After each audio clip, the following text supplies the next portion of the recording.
Assalamualaikum warahmatullahi wabarakatuh. Kami mahasiswa Institut Agama Islam Negeri IAIN Bone. Kami dari kelompok 5 yang akan memberikan materi mengenai hubungan pemerintah pusat dan daerah yang beranggotakan 6 orang yang masing-masing bekerja sama dalam menyelesaikan tugas makalah ini.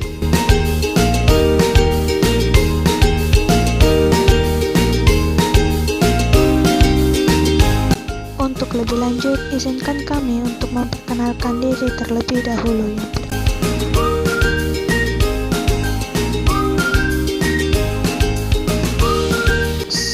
Langsung saja, ini dia materi dari kelompok kami. Assalamualaikum warahmatullahi wabarakatuh. Di sini saya akan melanjutkan pembahasan mengenai pelaksanaan penyelenggaraan sebelum dan sesudah amandemen.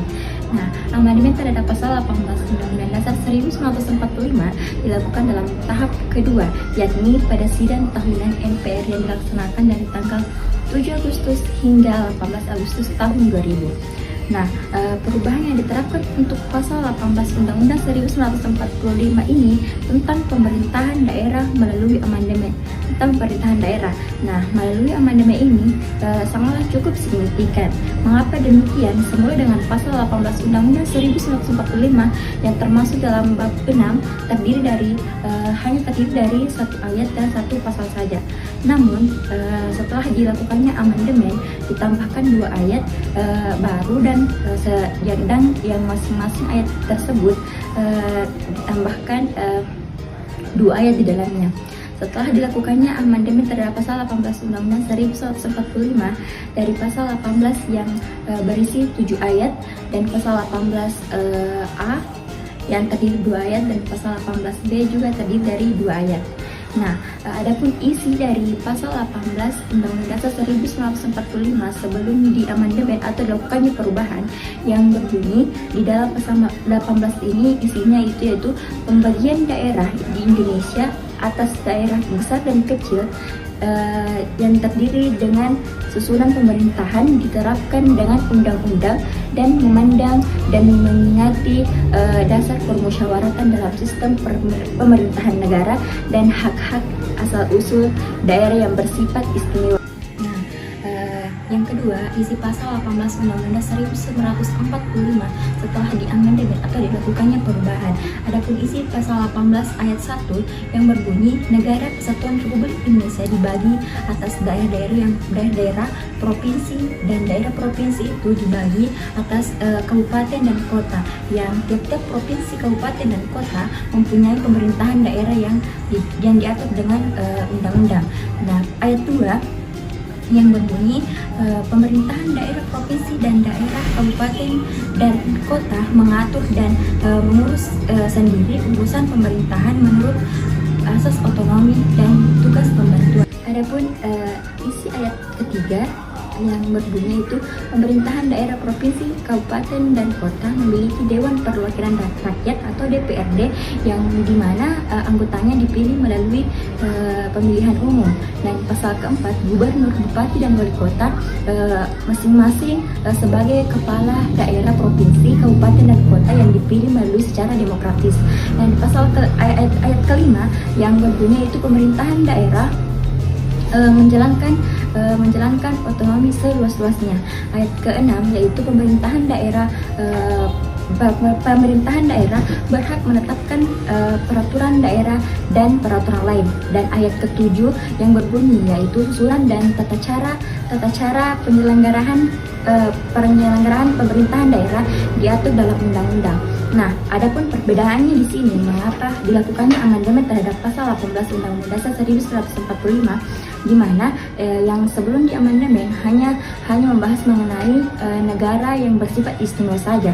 Namun setelah dilakukannya amandemen, negara yang bersifat istimewa dan hak-hak asal-usul daerah tersebut menjadi lengkap sesuai dengan teori otonomi daerah Indonesia. Baik, di sini saya akan menjelaskan hubungan pemerintahan pusat dan pemerintahan daerah setelah amandemen, yaitu pada pasal 18A ayat 1. Hubungan wewenang antara pemerintah pusat dan pemerintah daerah provinsi, kabupaten atau kota diatur dengan undang-undang dengan memperhatikan kekhususan dan keragaman daerah. Kemudian pada ayat 2, hubungan keuangan, pemanfaatan sumber daya alam dan sumber daya lainnya antara pemerintah pusat dan pemerintah daerah diatur dan dilaksanakan secara adil dan selaras berdasarkan undang-undang. Kemudian pada pasal 18B ayat 1, negara mengakui satuan-satuan pemerintahan daerah yang bersifat khusus atau bersifat istimewa yang diatur dengan undang-undang.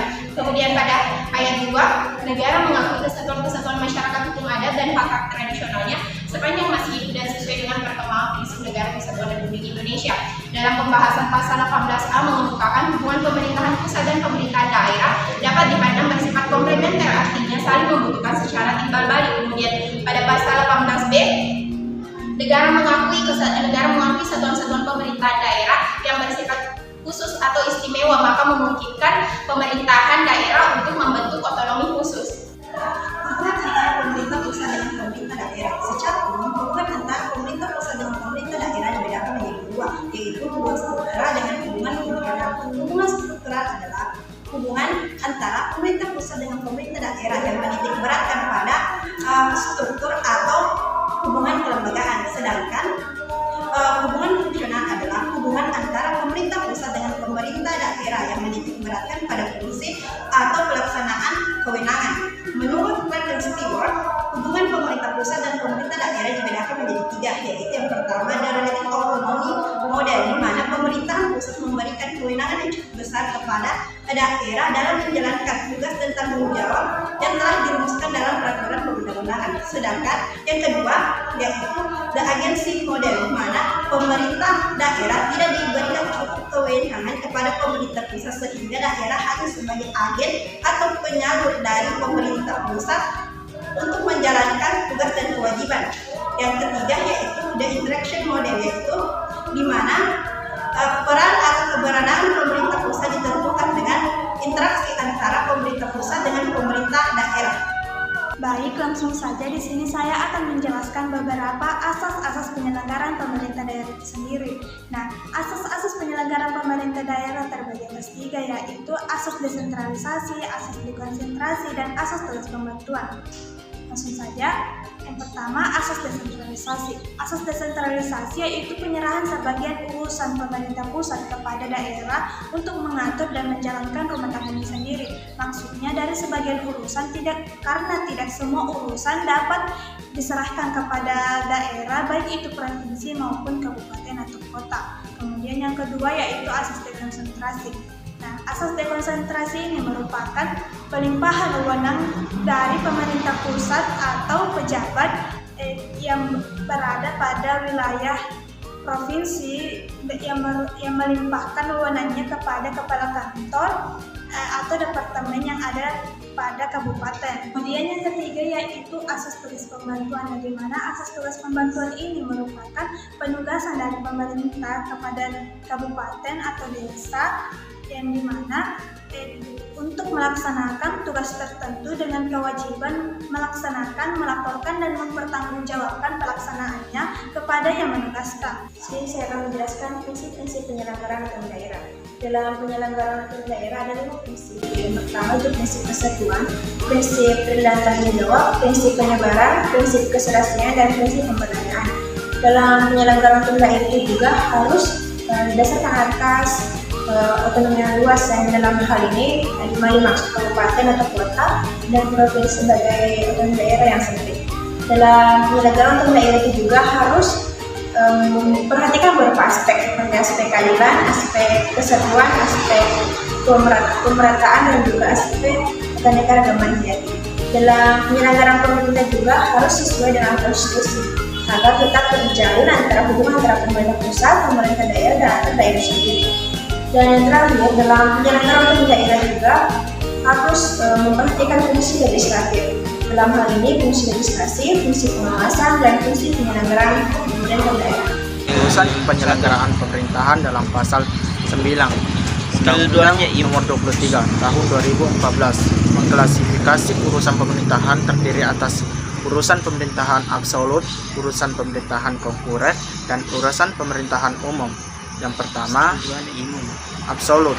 Urusan pemerintahan absolut adalah urusan pemerintahan yang sepenuhnya menjadi kewenangan pemerintah pusat. Selanjutnya, urusan pemerintahan absolut berdasarkan pada Undang-Undang Nomor 23 Tahun 2014 Pasal 10 Ayat 1. yang menganut yang pertama politik luar negeri, yang kedua pertahanan, yang ketiga keamanan, yang keempat justisi, yang kelima agama, dan yang terakhir moneter dan fiskal nasional. Yang kedua konkuren. Urusan pemerintahan konkuren merupakan urusan pemerintahan yang dibagi antara pemerintahan pusat dan pemerintahan daerah, yaitu provinsi, kabupaten, atau kota. Urusan pemerintahan konkuren dibedakan menjadi dua, yaitu urusan pemerintahan wajib.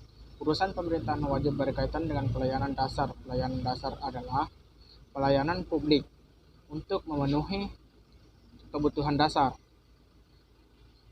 Jadi, urusan pemerintahan wajib diselenggarakan oleh semua daerah, seperti pendidikan, kesehatan, ketentraman, ketertiban umum, dan perlindungan masyarakat. Tiga umum. Urusan pemerintahan umum adalah urusan pemerintahan yang menjadi kewenangan presiden sebagai pemerintahan. Urusan pemerintahan umum dibuat oleh pemerintah pusat dan dijalankan oleh pemerintah daerah berdasarkan pasal 25 Undang-Undang Nomor 23 Tahun 2014. Disebutkan yang mencakup urusan pemerintahan umum adalah pembinaan wawasan kebangsaan dan ketahanan nasional dalam rangka menetapkan pengalaman Pancasila, pelaksanaan Undang-Undang Dasar atau UUD 1945, pelestarian Bhinneka Tunggal Ika, serta mempertahankan dan memelihara ketuhanan negara kesatuan Republik Indonesia, pembinaan persatuan dan kesatuan bangsa, pembinaan kerukunan antar suku dan intrasuku, umat beragama, ras, dan golongan lainnya, guna mewujudkan stabilitas, keamanan lokal, regional, dan nasional. Penanganan konflik nasional sesuai dengan ketentuan peraturan perundang-undangan, koordinasi pelaksanaan tugas administrasi pemerintahan yang ada di wilayah daerah provinsi dan daerah kabupaten atau kota. Pembangunan kehidupan demokrasi berdasarkan Pancasila. Itu dia materi dari kelompok kami. Sekian dan terima kasih.